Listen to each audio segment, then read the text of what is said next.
Baru ni kita sudah sebenarnya masuk dah kepada hadis yang pertama, tetapi sebagai syarat baru ni sepatutnya kita kena tahu beberapa perkara dulu berkenaan dengan kitab Sahih Bukhari itu sendiri, dan bagaimana syarat-syarat dia ataupun cara-cara Imam Bukhari tulis gunakan dalam kitab dia.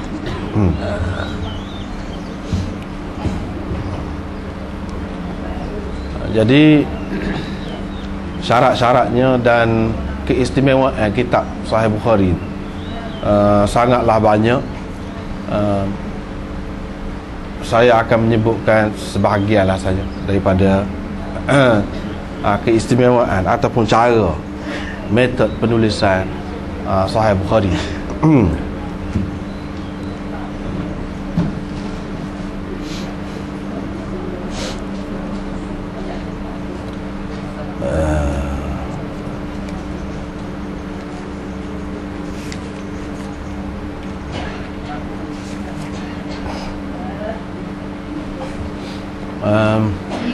Sahih Bukhari ni Imam Bukhari tulis dalam beberapa masa.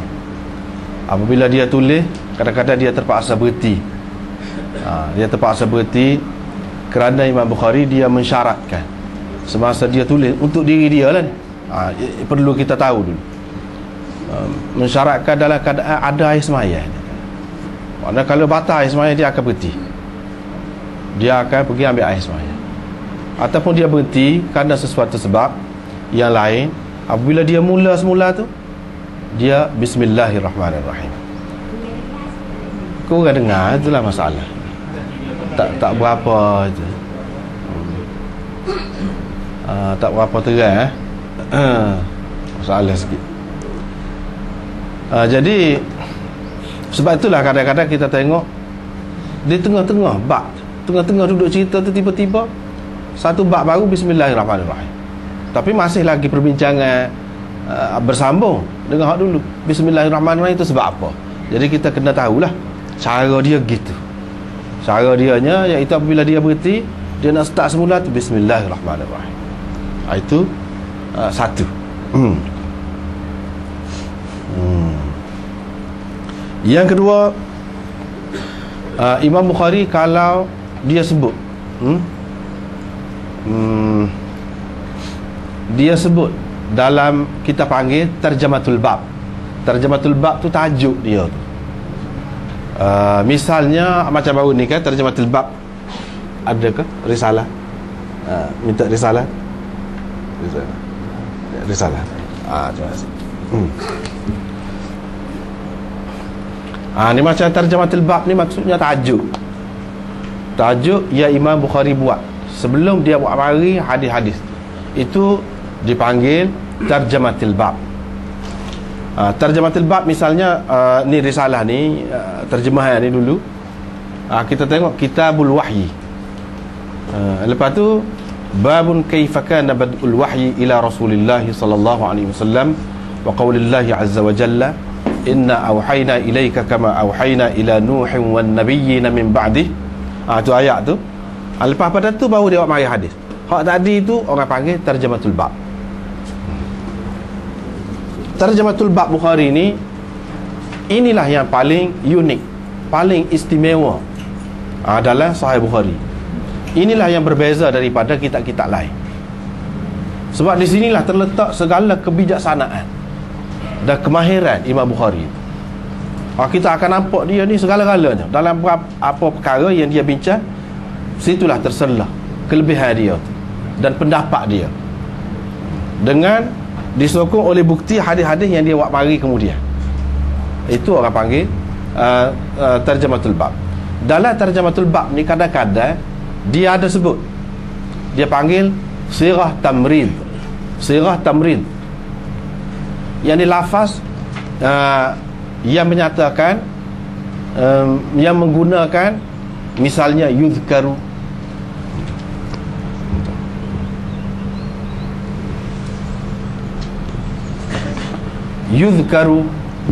qila,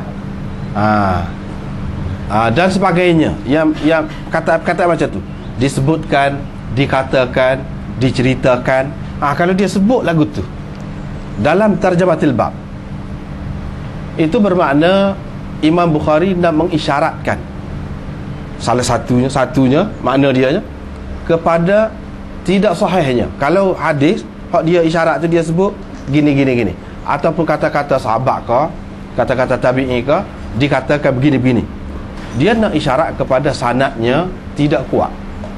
Kalau dia sebut gitu, sanadnya tidak kuat, dhaif lah. Itu salah satu makna dia. Tetapi bukan semua gitu.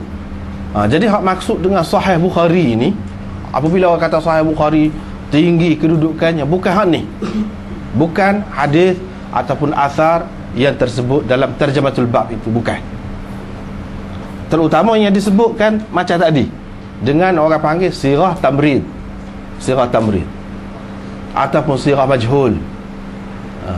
Hak tu tidak termasuk dalam hak Bukhari yang dikatakan istimewa, paling tinggi, lebih daripada hak lain itu. Tidak, tak termasuk tu. Jadi orang tak boleh kata ni ada dalam Bukhari ni rendah, ni dhaif, ni tak boleh kata lagu tu. Sebab yang maksud hak tinggi itu, iaitu seperti dalam tajuk dia adalah tajuk dia Al-Jami'us Sahih, Al-Musnad. Al-Musnad tu ada sebut. Maknanya hak dia sebut sanad tu, maknanya dia, selepas tajuk tadi dia ada sebut haddathana ni, hak tu yang dimaksudkan. Hak tinggi, hak kata lebih daripada yang lain, bukan hak sebut dalam tarjamatul bab tadi. Satu.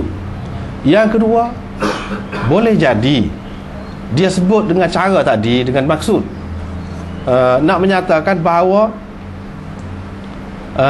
hadis yang disebutkan ataupun asar itu tidak menepati syarat dia sahaja, bukan bermakna dhaif. Tidak semesti dhaif. Tidak semesti apabila Bukhari kata macam tadi yuzkaru ka qila ka sebagainya, tidak semesti dhaif. Tetapi tidak menepati syarat dia sahaja.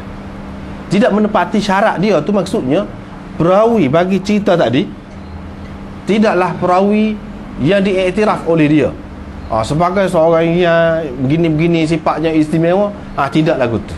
Walau bagaimanapun sahih juga kalau orang lain tu dia sebut dalam musnad dah. Kalau orang lain tu hak setara tu dia tidak sebut.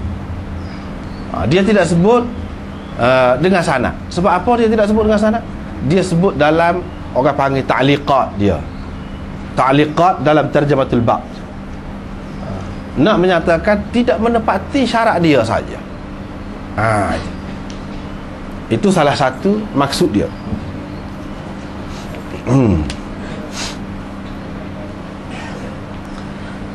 Makna yang ketiga, maksud yang ketiga, boleh jadi dia buat gitu, dia nak mengisyaratkan kepada hadis ni, yang dia sebut ni adalah ringkasan. Dia ringkaskan. Hadis tu ada dalam Bukhari tu sendiri, hak panjang lebarnya, yang lengkapnya ada dalam Bukhari. Tetapi di sini dia nak sebut secara ringkas. Sebab apa? Maksud dia hanya duduk pada hak ringkas, dia tidak sebut habis. Kadang-kadang disebutkan dengan sirah tamrid juga. Ni maksud yang ketiga daripada menyebutkan sirah tamrid itu. Yang ketiga. Yang keempat, kadang-kadang Imam Bukhari sebutkan sirah tamrid untuk mengisyaratkan kepada apa yang dikemukakan berupa hadis ataupun asar itu adalah berdasarkan riwayat bil makna. Riwayat dengan makna, bukan lafaz lagu tu, tetapi riwayat berdasarkan mafhum ataupun maksud dia sahaja. Sebab maksud dia tu yang dikehendakinya. Walaupun lafaz dia gini, tapi maksud lagu ni tidak salah juga kalau kita sebut begitu, sebab maksudnya memang begitu. Ini termasuk juga dalam tujuan Imam Bukhari sebut dalam tarjamatul bab. Yang ketiga, ini di antara yang disebut lagi lah, keistimewaan ataupun khususiyah Bukhari, iaitu kalau dia sebut qala. Ni akan datang, kita akan jumpa. Sebab tu sebut dulu ni makna apabila kita nak baca kitab tak akan datang, mudahlah. Sebab kita sebut dah cara tu, faham dah. Apabila dia tengah-tengah tu dia kata qala, orang ni, itu bermakna dia riwayat secara muzakarah,